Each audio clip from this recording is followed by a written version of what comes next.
Hablaremos sobre la segunda parte de tejido óseo.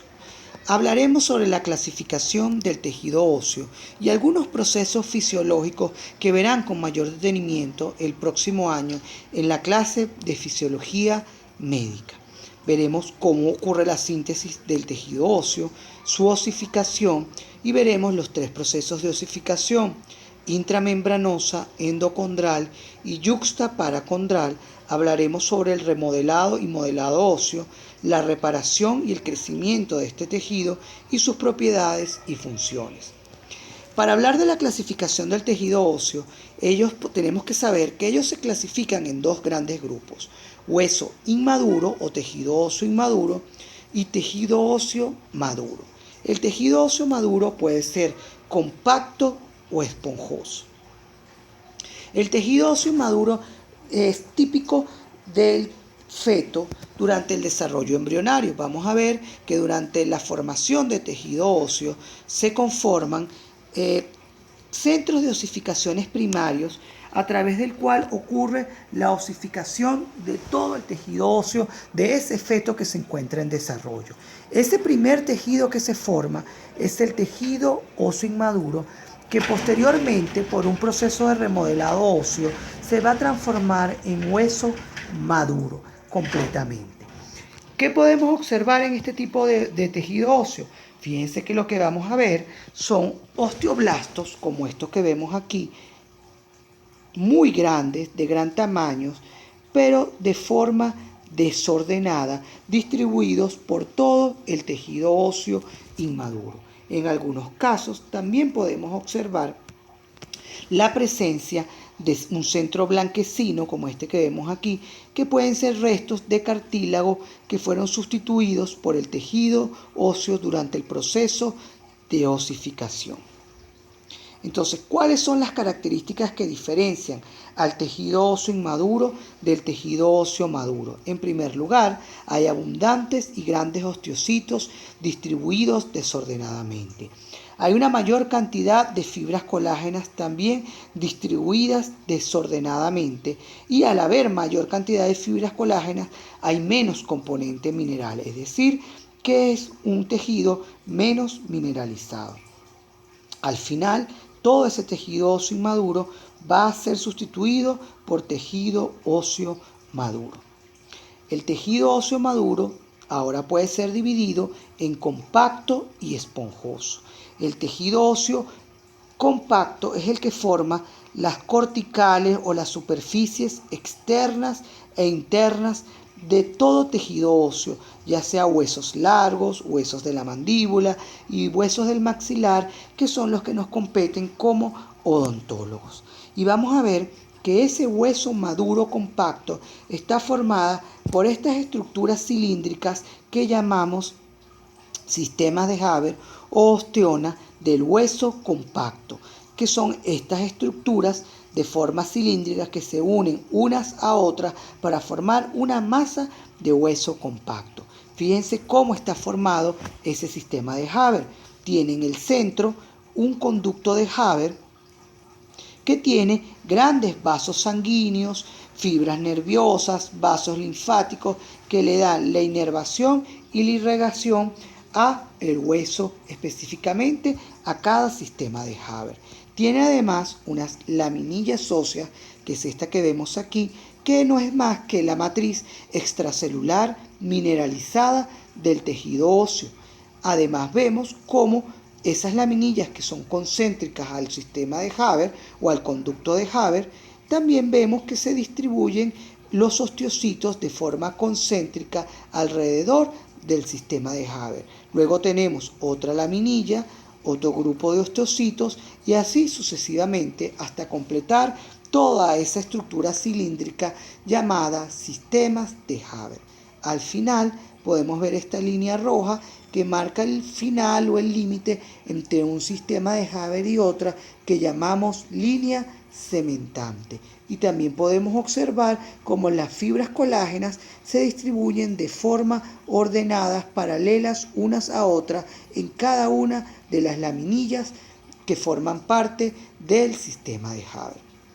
Vamos a ver este sistema de Haber, que es esa estructura cilíndrica que también se llama ostiona del hueso compacto, que tiene en el centro ese conducto de Haber, que tiene vasos sanguíneos, fibras nerviosas, vasos linfáticos. Vemos cómo hay laminillas de tejido óseo que se distribuyen de forma concéntrica alrededor del conducto de Haber y osteocitos, como estos que observamos, que también se colocan o que se distribuyen concéntricos alrededor del conducto de Haber. Y vemos cómo parten de cada conducto de Haber o de cada, mejor dicho, osteocito, pequeñas hileras como esta que vemos aquí o canalículos que llamamos el sistema canalicular de nutrición, que recuerden que lo vimos en la clase anterior y que son prolongaciones del osteocito que se encuentran excavados dentro de conductos que forman sistemas canalicular de nutrición, y de esta forma fluyen las sustancias nutritivas por todos los osteocitos del sistema de Haber a través de ese sistema canalicular de nutrición. Tenemos grandes conductos, como estos que vemos de color negro, que se llaman los conductos de Boltzmann, que atraviesan de forma transversal al conducto de Haber y que permite unir a un conducto de Haber con otro, contribuyendo a la nutrición de todo el sistema, porque a través de este conducto de Haber también pasan grandes vasos sanguíneos y fibras nerviosas, comunicando a un sistema de Haber con otro. Aquí vemos en una fotografía o un corte histológico preparada por desgaste y autorradiografía varios sistemas de Haber. Fíjense cómo vemos su estructura cilíndrica que cortada transversalmente se ve de color redondo. Entonces fíjense cómo vemos varios sistemas de Haber cortados básicamente transversalmente porque los vemos de forma redonda. Y entre ellos vamos a encontrar restos de sistema de Haber coloreados de color amarillo, que básicamente son restos de sistema de Haber pasado que durante el proceso de remodelado óseo no fueron destruidos completamente y quedan sus restos dentro de ellos. También podemos ver aquí un conducto de Boltzmann, que es este, que une a varios conductos de Haber que corresponden a diferentes sistemas de Haber o ostionas del hueso trabecular. Aquí vemos a mayor aumento en un corte también transversal de hueso compacto preparado por desgaste e impregnado por violeta de Dalia, en donde vemos varios sistemas de Haber. Fíjense, esto que vemos aquí es un sistema de Haber cortado transversalmente. Este es otro sistema de Haber. Esto es un sistema intersticial de Haber o laminilla intersticial de Haber, que es el resto de un sistema de Haber que quedó atrapado, y miren cómo vemos un conducto de Boltzmann. Ahora, a mayor aumento podemos observar este sistema de Haber. Veamos que está formado por un conducto de Haber central, por unas laminillas que vemos aquí óseas de matriz mineralizada concéntricas alrededor. Podemos ver los espacios o la laguna de los osteocitos que también se distribuyen de forma concéntrica alrededor del conducto de Haber. Podemos ver un gran conducto de Boltzmann como este que observamos en esta zona, y podemos ver el sistema canalicular de nutrición, que son todos estos pequeños canalículos que parten de la laguna de los osteocitos y que unen a un osteocito con otro y a la vez la unen con el conducto de Haber central para permitir la nutrición de las células o de los osteocitos que están más distantes. Aquí vemos un grupo de osteocitos cortados transversalmente. Es decir, que ya aquí el corte del tejido óseo no fue realizado en sentido transversal, sino fue realizado en sentido longitudinal, porque podemos ver conductos de Haber alargados, como este que observamos aquí. Observamos laminillas óseas, como estas que observamos aquí, y observamos laguna de osteocitos que ahora no se disponen concéntricamente, sino que se disponen de forma paralela alrededor del conducto de Haber. Fíjense, vemos el conducto, una laminilla, un grupo de osteocitos o laguna de esos osteocitos, otra laminilla ósea, otro grupo de lagunas de osteocitos y así sucesivamente. Es decir, que cuando el tejido óseo es cortado longitudinalmente, vamos a ver el cilindro de forma alargada y las estructuras no las vamos a ver concéntricas, sino paralelas una al lado de la otra. Y aquí vemos un conducto de Boltzmann que atraviesa y une a un conducto de Haber con otro. Aquí vemos el conducto de Boltzmann. Entonces, para resumir, el hueso maduro compacto tiene menos cantidad de osteocitos, pero están completamente organizados. Tienen menos cantidad de fibras colágenas, también organizadas en cada una de las laminillas óseas de forma paralela una a otra, y es mucho más mineralizado que el hueso inmaduro. Su osteona es principalmente, como ya vimos, el sistema de Haber.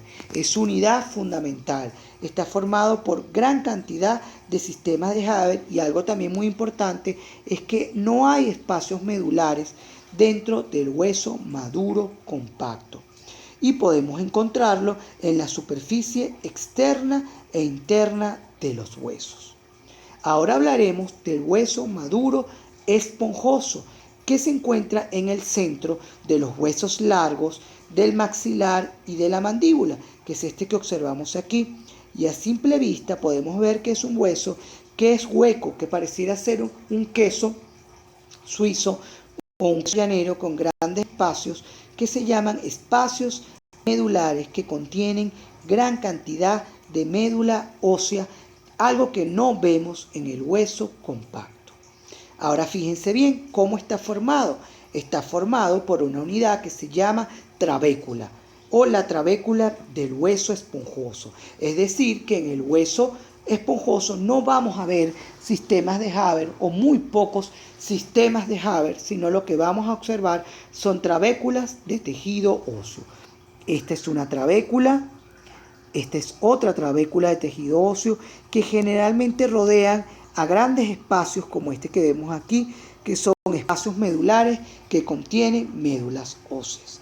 Fíjense que aquí vemos una trabécula de tejido óseo, vemos los osteocitos en su interior, también están unidos a través del sistema canalicular de nutrición y fíjense cómo vemos células óseas como osteoblastos, células de revestimiento óseo en la periferia de cada una de estas trabéculas. Ahora miren este corte, es un corte histológico preparado por descalcificación y teñido con hematoxilina y osina. Fíjense cómo vemos los grandes espacios medulares que contienen médula ósea roja y amarilla y vemos estas que son las trabéculas óseas que básicamente marcan o rodean a estos espacios medulares. Esto es típico del hueso maduro esponjoso. Vean mayor aumento, como vemos una trabécula rodea a un espacio medular y a otro que se encuentra en la parte inferior y fíjense cómo encontramos en el centro de los espacios medulares gran cantidad de médula ósea que puede ser roja o amarilla y que veremos con más detalle en la próxima diapositiva.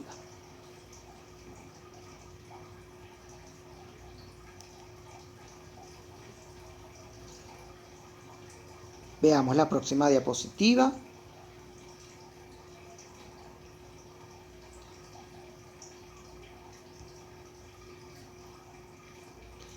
Para resumir entonces, nuestro hueso esponjoso está formado por menos cantidad de osteocitos que se encuentran también organizados al igual que todo tejido óseo maduro.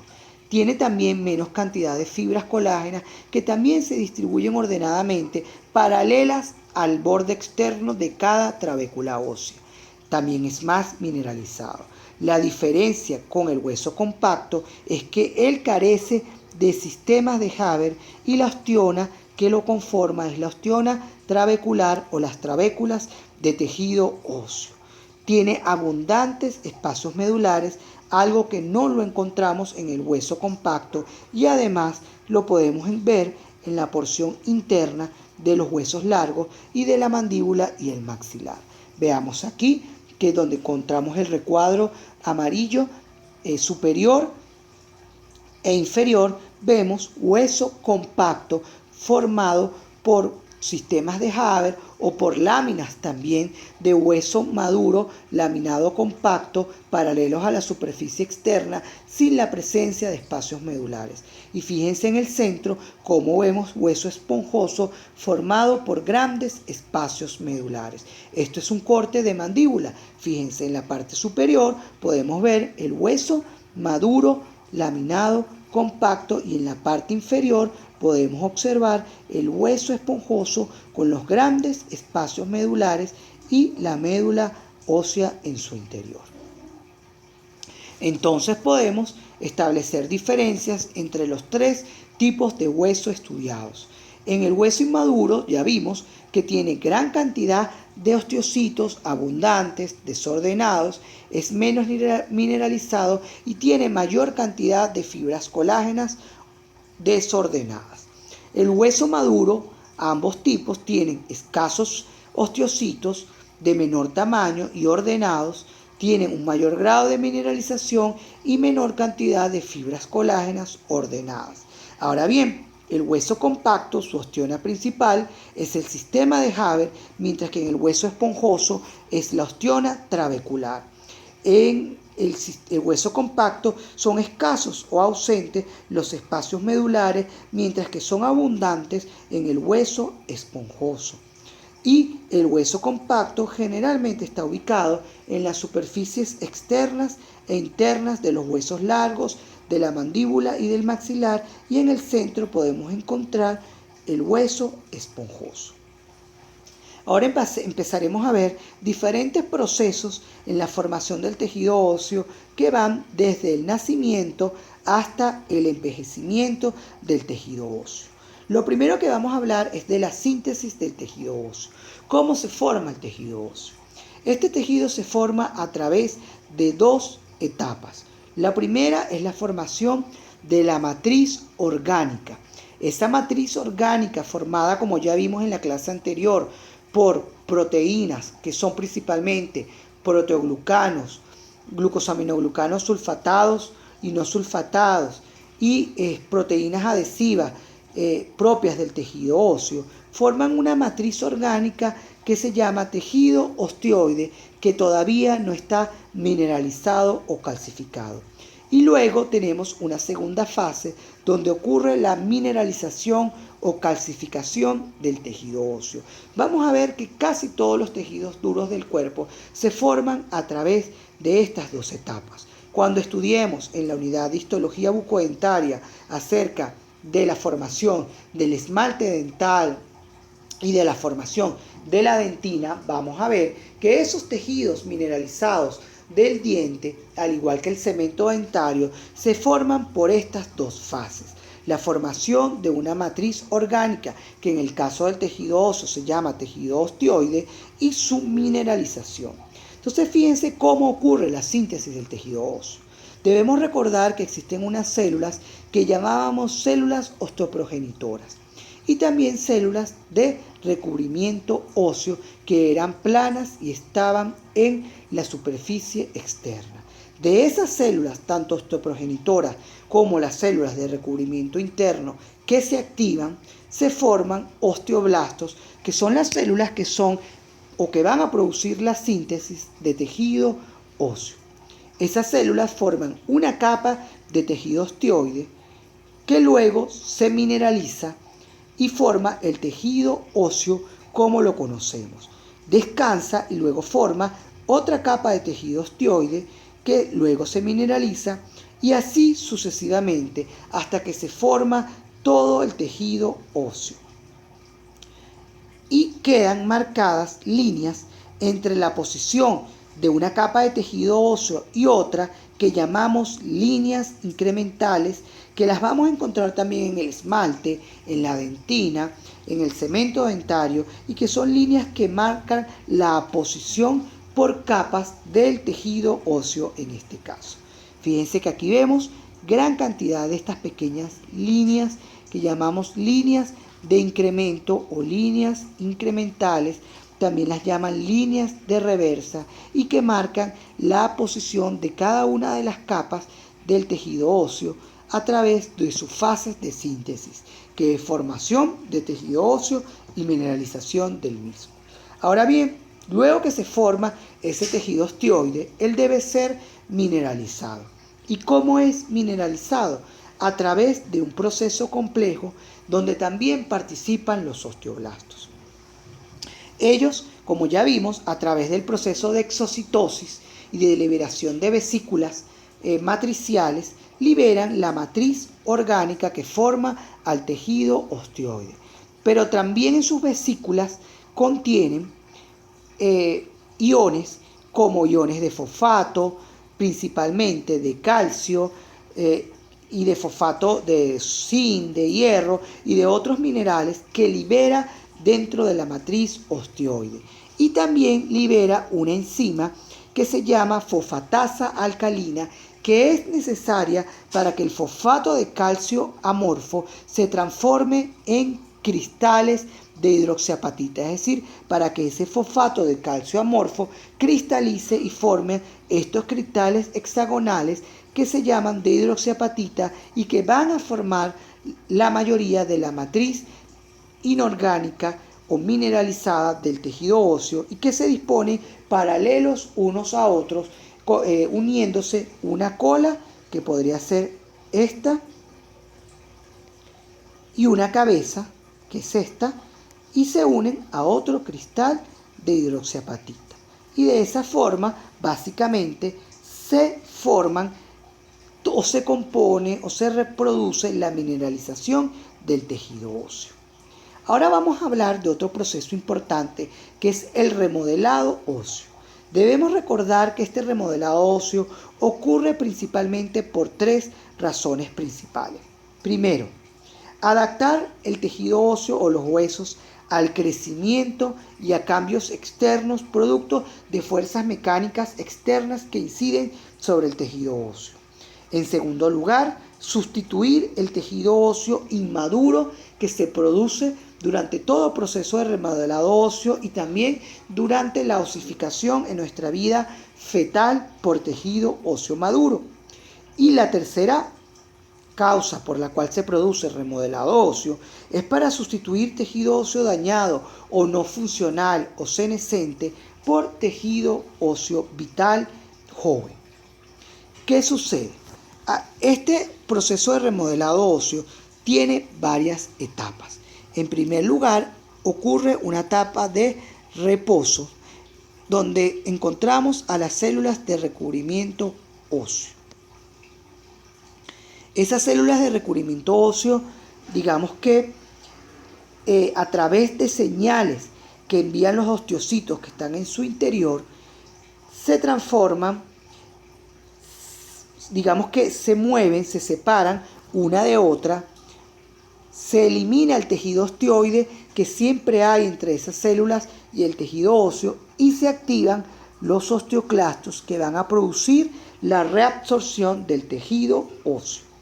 Posteriormente que se ha reabsorbido el tejido óseo, ocurre una etapa de reversión en donde esas células de recubrimiento óseo vuelven a recubrir la trabécula, se transforman en osteoblastos y comienzan a producir el tejido osteoide, que posteriormente se mineraliza y sustituye al tejido óseo que fue sometido al proceso de remodelado óseo. Este proceso de remodelado óseo es muy típico en cavidad bucal. Vamos a ver, cuando veamos erupción dentaria, que básicamente los dientes constantemente se están moviendo hacia la línea media, es decir, hacia este lado, y hacia oclusal, es decir, hacia la parte superior del diente. Para que el diente pueda moverse, tiene que haber un constante proceso de remodelado óseo, es decir, de aposición de tejido óseo en un lado, que en este caso sería en esta parte del tejido óseo, ocurriría posición, y reabsorción en esta área para que el diente comience a moverse en sentido mesial.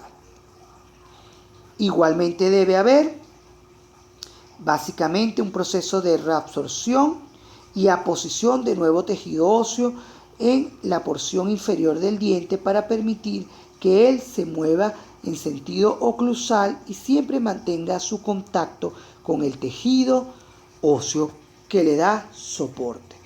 Y estos procesos y estos movimientos aumentan con la ortodoncia. Es decir, que en pacientes sometidos a ortodoncia, básicamente tienen una tasa aún mayor de remodelado óseo porque estamos aplicando fuerzas mecánicas que van a permitir o que van a aumentar la tasa de recambio y de remodelado óseo que permita un movimiento mucho mayor de los órganos dentales que se están alineando. Entonces, para resumir este proceso de remodelado óseo, en primer lugar ocurre un proceso de activación de esta célula que es el osteoclasto, que es el encargado de reabsorber al tejido óseo, que debemos recordar que básicamente se activan células madre hematopoyéticas que se van a diferenciar en preosteoclastos y estos varios preosteoclastos se van a unir para formar a un osteoclasto maduro que va a producir el proceso de reabsorción ósea. Una vez que se produce este proceso, hay una inversión. ¿Qué pasa? Cesan los estímulos y por lo tanto cesa la diferenciación de esta célula madre en preosteoclastos y estas células madre se van a diferenciar en monocitos que se van a transformar en macrófagos que se van a unir al tejido óseo y van a cortar la señal de reabsorción. Es decir, van a decir ya no se va a reabsorber más el tejido óseo. Y ocurre una inversión, es decir, que las células de recubrimiento óseo y las células madre de preosteoblastos se van a diferenciar en osteoblastos maduros, que van a ser estas células y van a producir hueso inmaduro, que luego va a ser sustituido en tejido óseo maduro para sustituir a ese hueso que fue reabsorbido por el inicio del proceso de remodelado óseo. Miren aquí, un mayor aumento, un estado de reposo, luego pasamos a un estado de reabsorción, un estado de inversión, un estado de formación de la matriz ósea, de su mineralización y luego entramos nuevamente en un estado de reposo. Es muy importante que en el proceso de remodelado óseo, fíjense cómo ocurre la activación de los osteoclastos y la reabsorción del tejido óseo y en esa misma zona puede ocurrir luego un proceso de inversión caracterizado por la activación de osteoblastos y su diferenciación y la producción de tejido óseo. Fíjense bien, veamos esta ilustración. Las células osteoprogenitoras o de recubrimiento óseo migran, desaparece el tejido óseo o osteoide que puede haber entre esas células de recubrimiento óseo y el tejido óseo mineralizado y que evita la reabsorción del tejido. Luego se diferencian las células, hematopoyéticas y los preosteoclastos se unen para formar estas células gigantes multinucleadas llamadas osteoclastos y se produce la reabsorción del tejido óseo. Posteriormente hay una inversión y una formación de tejido óseo con la diferenciación de osteoblastos que pueden provenir de las células de recubrimiento óseo o de células osteoprogenitoras. ¿Qué sucede? Que un principio básico del remodelado óseo es que es un proceso coordinado. Es por eso que se dice que se forma básicamente algo que llamamos unidad de reabsorción o de remodelado óseo. Esa unidad está completamente coordinada como vemos en esta diapositiva. ¿Por qué está coordinada? Porque se produce reabsorción y en ese mismo sitio se produce aposición de tejido óseo, manteniendo el equilibrio entre ambos procesos, entre la reabsorción y entre la aposición de tejido óseo. Cuando ese equilibrio entre la cantidad de hueso que se reabsorbe y la cantidad de hueso que se produce o que se sintetiza en esa unidad remodeladora ósea, donde intervienen osteoclastos y osteoblastos, se producen enfermedades como la osteoporosis. Fíjense, en un hueso normal, el proceso de remodelado o esa unidad de remodelado ósea conformado por osteoclastos y osteoblastos es sincronizada y tiene un balance. Fíjense que se produce la misma cantidad de tejido óseo por parte de los osteoblastos que la que se destruye por parte del osteoclasto. Ahora bien, cuando se rompe ese equilibrio pueden producirse lesiones óseas. A nivel sistémico, esto ocurre muy típico en la osteosporosis, que es típica de las mujeres por efectos hormonales, porque el proceso de reabsorción y aposición ósea está dirigida muchas veces por hormonas, en donde ocurre un mayor aumento del proceso de reabsorción por parte del osteoclasto en comparación con el proceso de aposición ósea por parte de los osteoblastos. Es decir, que se produce más destrucción de hueso que su aposición. Fíjense cómo vemos un hueso esponjoso normal con pequeños espacios medulares y fíjense cómo observamos en un hueso con osteoporosis la presencia de grandes espacios medulares, disminuye la masa mineral, la masa de tejido óseo, aumenta la cantidad de espacios medulares con médula ósea principalmente amarilla, que vamos a ver más adelante en la clase de médula ósea que no es sintéticamente activa, que es una médula inactiva y que produce menos tejido óseo. Y básicamente se rompe ese balance en el remodelado óseo entre la posición y la reabsorción ósea. Es por eso que los pacientes con osteoporosis presentan una pérdida significativa de la masa ósea y muchos de ellos pudieran llegar a casos severos donde se produzcan fracturas patológicas del tejido óseo y pérdida de la función del mismo. ¿Cómo ocurre la reparación del tejido óseo?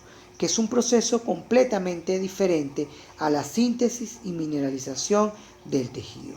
Cuando ocurre una fractura ósea, y eso lo van a ver con mayor detenimiento en fisiología humana, primero se produce un hematoma, como una especie de tapón que trae células mesenquimáticas indiferenciadas que se van a transformar muchas veces en cartílago. Es decir, que se va a formar, como vemos aquí, un callo de cartílago. Ahora bien, ¿de dónde provienen esas células mesenquimáticas? De esta capa que recuerdan que era de tejido conectivo, que estaba formada principalmente por un tejido conectivo denso y también rico en células mesenquimáticas indiferenciadas que se llamaba periósteo. De ese periósteo básicamente se diferencian o surge hemorragias y el hematoma por los vasos sanguíneos que contiene, que va a ser la primera etapa de esa formación o reparación de tejido óseo.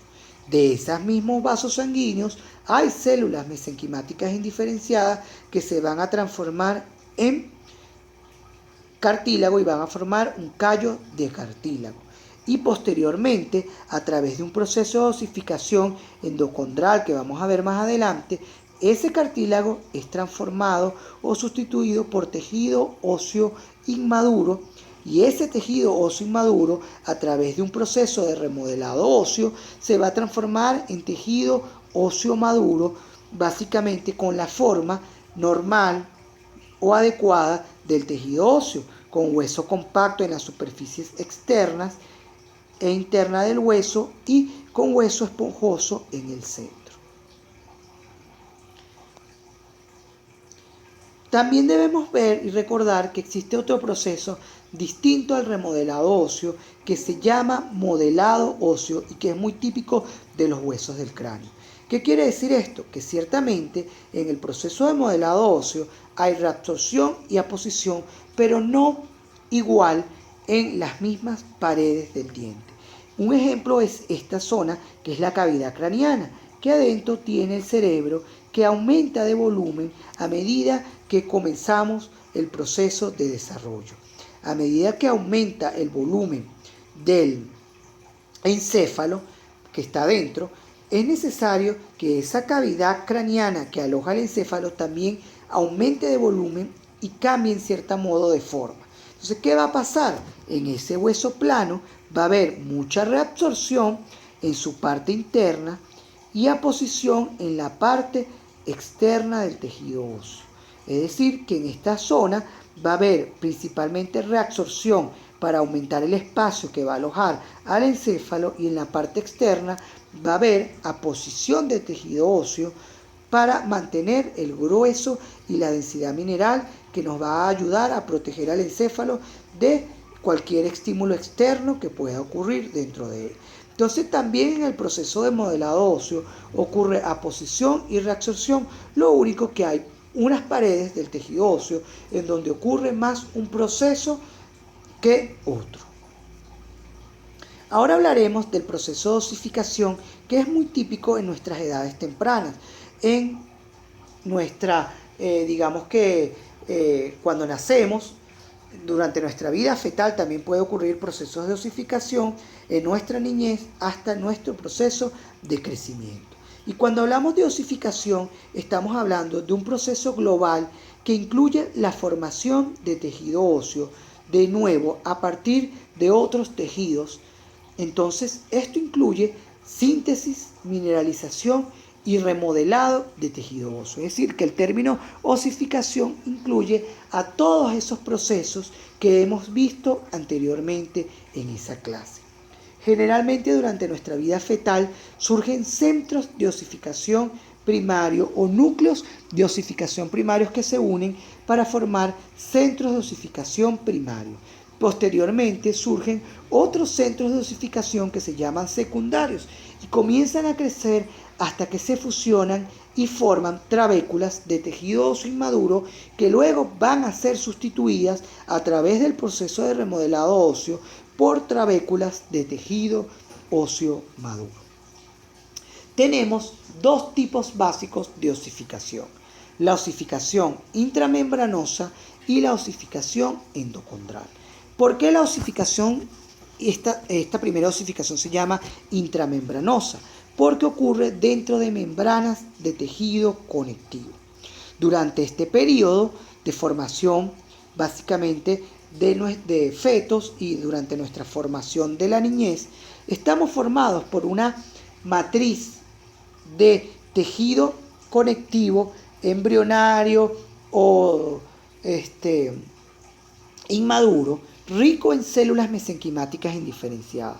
Estas células mesenquimáticas indiferenciadas se transforman en células osteoprogenitoras que van a producir o que se van a diferenciar en osteoblastos para producir matriz osteoide, que luego va a ser mineralizada y que van a formar estos centros de osificación primarios, como vemos aquí, con osteoblastos en su periferia y con osteocitos en su interior, porque ya se ha producido la mineralización del tejido óseo.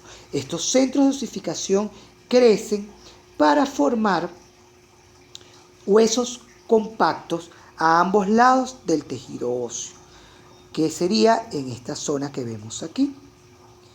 Y de ese hueso compacto que se forma surgen unos pequeños brotes que llamamos el brote perióstico o el brote de tejido óseo, que es este que vemos aquí, que se introduce dentro de esa matriz y va a formar tejido óseo también a través, básicamente, de las células osteoprogenitoras que transportan estos vasos sanguíneos y van a formar el hueso esponjoso que va a constituir el centro del hueso.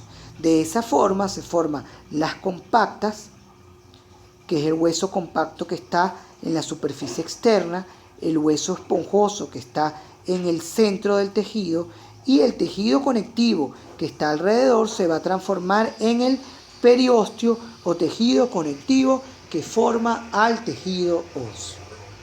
Este tipo de osificación es típico de los huesos planos del cráneo y de la cara. El maxilar inferior, partes del maxilar inferior se forma por osificación intramembranosa, y la clavícula. Fíjense este corte teñido con hematoxilina y eosina, preparado por descalcificación, donde vemos estas trabéculas de tejido óseo básicamente, y alrededor de ellas podemos observar mayor cantidad de tejido conectivo, mesenquimático o embrionario que está formando a la mandíbula. Fíjense cómo vemos gran cantidad de tejido mesenquimático. Fíjense, aquí vemos la trabécula de tejido óseo inmaduro que se está formando a través del proceso de osificación intramembranoso, y fíjense cómo alrededor vemos una gruesa membrana de tejido conectivo formado por gran cantidad de células mesenquimáticas indiferenciadas, y a eso lo llamamos hueso o osificación intramembranosa. Ahora, la osificación endocondral es un proceso distinto, porque vamos a ver que en el feto la mayoría de los huesos se forman a través de cartílago, es decir, cartílago que básicamente forman moldes de tejido óseo sobre los cuales luego se va a depositar tejido mineralizado o tejido óseo. Entonces, básicamente es un proceso en el cual se sustituye procesos de o tejido cartilaginoso que se formó durante el periodo fetal por hueso, básicamente. El proceso en general del proceso de osificación endocondral es la formación de hueso compacto, que es este que vemos aquí, alrededor del cartílago o de esa matriz de cartílago que forma los huesos. Y básicamente, luego de que se forma eso, va a ocurrir un proceso de degeneración del cartílago que se encuentra en su interior, y se van a formar entonces centros de osificación primario como consecuencia de la degeneración del cartílago, que han perdido su nutrición que proviene del medio externo. Entonces, esos centros de osificación crecen por degeneración de la matriz del cartílago y van a formar un hueso inmaduro que luego va a ser sustituido por hueso maduro, y se van a formar también estos pequeños collares de tejido conectivo que van a introducirse dentro del tejido óseo y del cartílago que está en degeneración, llevando a cabo o llevando a ese sitio células sanguíneas en proliferación para que se transformen en osteoblastos y produzcan hueso. Tenemos básicamente que así se forman los centros de osificación primarios, y posteriormente se forman centros de osificaciones secundarios que a veces permanecen en la vida postnatal mientras exista el crecimiento del tejido óseo. Fíjense que este es un hueso largo y que está conformado por tres partes: la diáfisis de color amarillo, la metáfisis de color azul y la epífisis de color negro. En la metáfisis, que es de color azul, encontramos un centro de osificación secundario que se mantiene durante la vida postnatal, durante el crecimiento, que se llama cartílago epifisiario, que es esta pequeña banda de tejido que vemos aquí, que es la responsable del crecimiento longitudinal de los huesos largos, y vamos a ver también de la mandíbula. Fíjense, aquí tenemos la diáfisis, tenemos el cartílago epifisiario en la zona de la metáfisis y la epífisis, que es el resto de tejido, y vamos a ver que va a permitir el crecimiento en longitud de ese tejido óseo. Por eso, básicamente, mientras exista esa placa de cartílago epifisiario, que es esta que vemos aquí, en la unión de los huesos largos entre la epífisis y la diáfisis, va a haber potencial de crecimiento del tejido óseo. Entonces, muchos médicos, endocrinos, nutricionistas y pediatras mandan a hacer radiografías o indican radiografías de los huesos largos, de la muñeca, del fémur o de huesos largos, para observar la presencia de ese cartílago epifisiario y poder predecir el potencial de crecimiento de los huesos largos y por tanto de crecimiento de ese niño que está siendo monitoreado.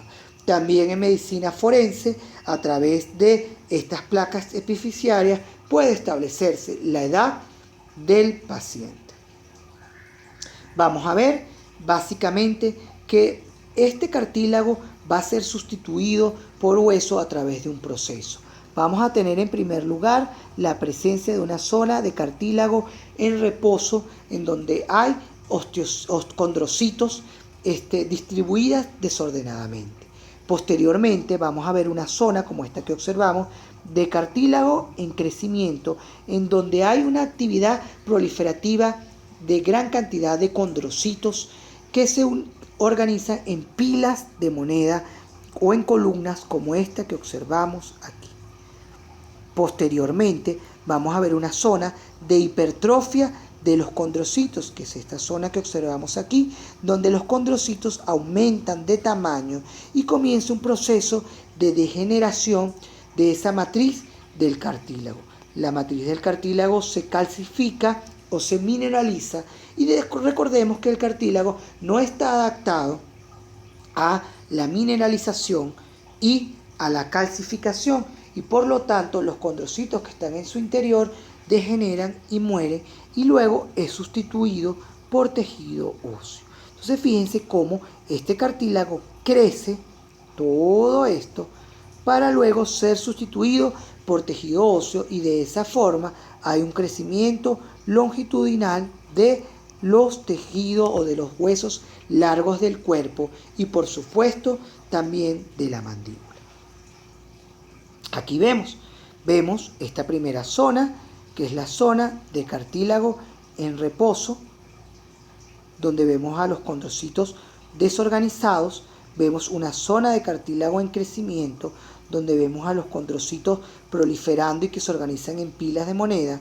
Vemos una zona de cartílagos hipertróficos donde ellos aumentan significativamente de tamaño y vemos una zona de reabsorción de cartílago que la vemos en esta zona y de aposición de tejido óseo, que es este tejido óseo inmaduro que se forma primero en forma de trabéculas y que luego va a ser sustituido por hueso maduro a través del proceso de remodelado óseo.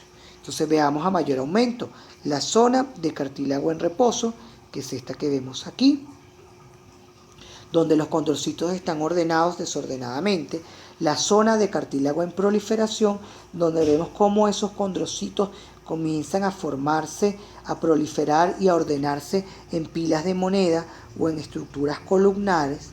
Luego vemos una zona de hipertrofia de los cartílagos, donde vemos que los condrocitos aumentan significativamente de tamaño, se calcifica la matriz del cartílago que está alrededor de ellos y los condrocitos mueren y durante ese proceso de muerte del cartílago o de degeneración ocurren vasos sanguíneos o invaden estos vasos sanguíneos la zona de ese cartílago produciendo su reabsorción, que es esta zona de reabsorción del cartílago, y luego la posición, como vemos aquí, de trabéculas de tejido óseo inmaduro que luego van a ser sustituidos por tejido óseo maduro.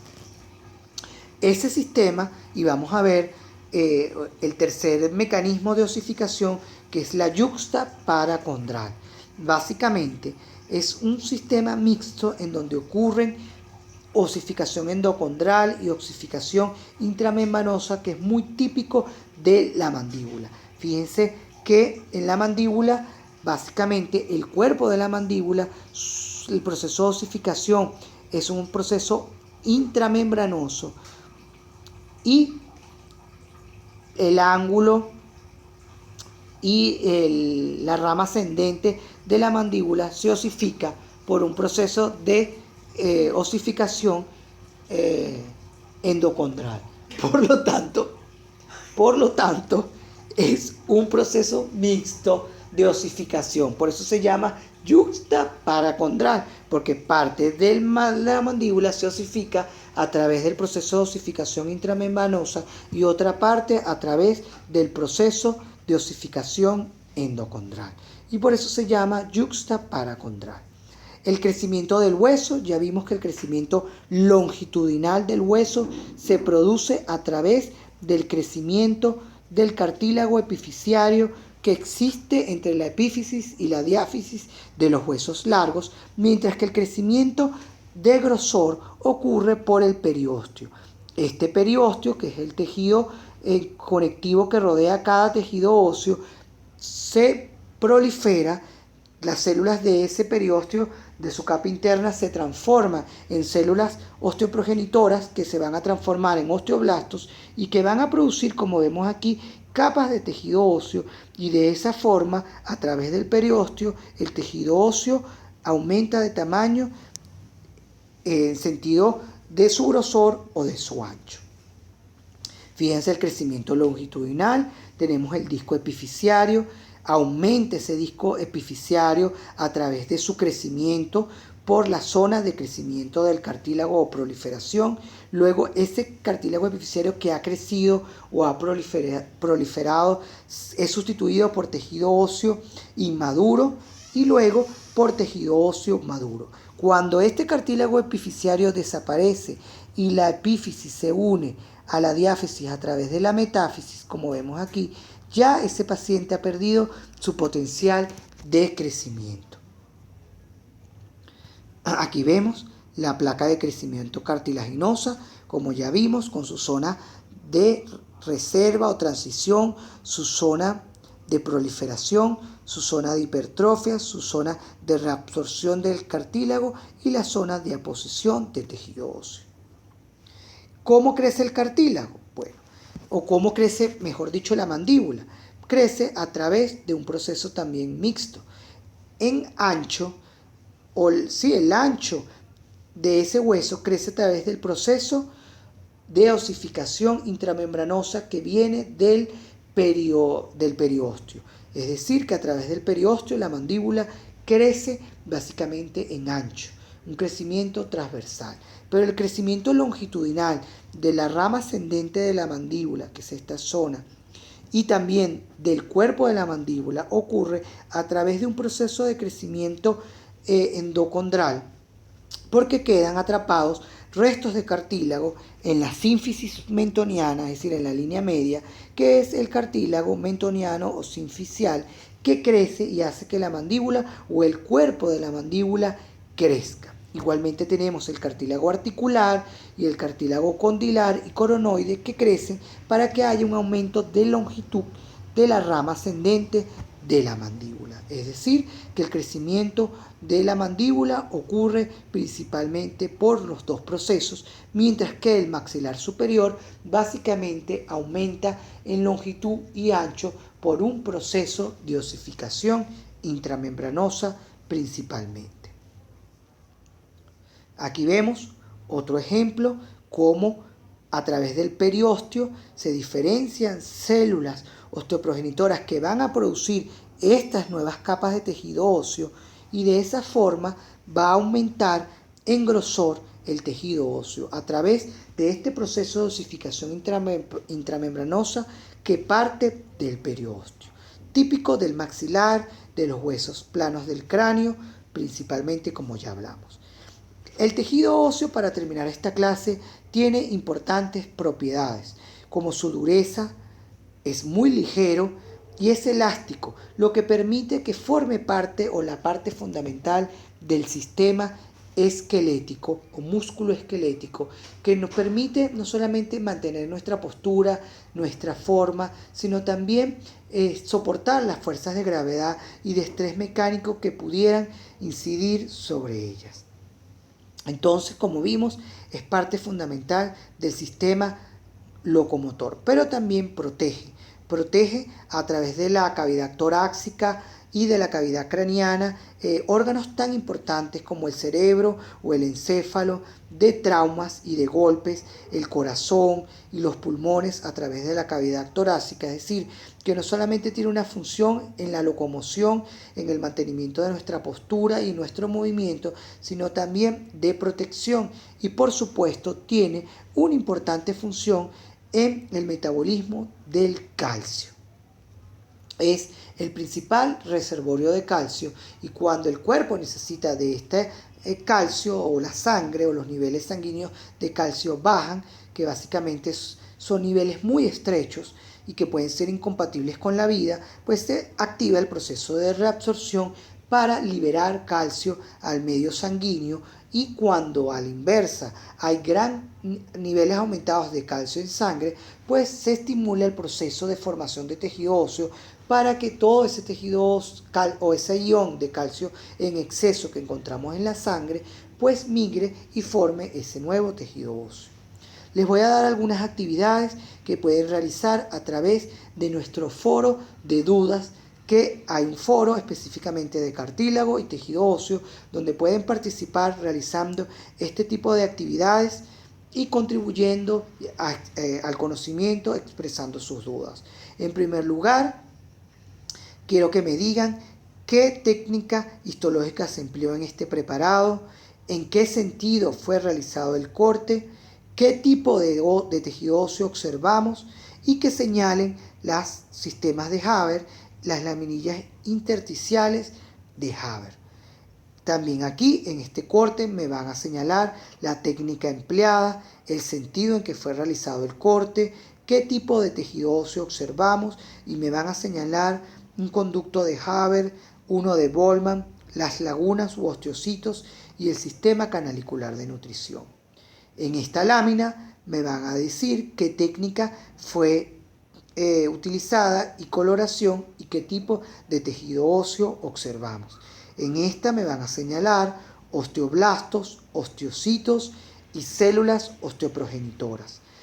En esta lámina me van a señalar qué técnica histológica se emplea en este preparado, en qué sentido fue realizado el corte, qué tipo de hueso estamos observando, y señale un conducto de Haber, un conducto de Bollmann, las lagunas u osteoplastos y el sistema canalicular de nutrición. En esta imagen a mayor aumento vamos a ver cuáles son las partes del sistema de Haber y van a señalar un conducto de Bollmann. En este cartílago epifisiario van a señalar la zona de cartílago en reposo, en proliferación o crecimiento, de hipertrofia, de calcificación y de reabsorción y aposición de tejido óseo. También es bastante ilustrativo para estudiar el tejido óseo, hacer mapas mentales acerca de la composición de la matriz del tejido óseo, acerca de las células que forman parte del tejido óseo y de los procesos de remodelado, modelado, crecimiento y reparación del tejido óseo con sus similitudes y diferencias. Me despido de esta clase con una frase de Frida Kahlo que habla de que cada tic-tac es un segundo de la vida que pasa, huye y no se repite. Y hay en ella tanta intensidad, tanto interés, que el problema es solo saberla vivir, que cada uno resuelva como pueda. Muchas gracias por su atención.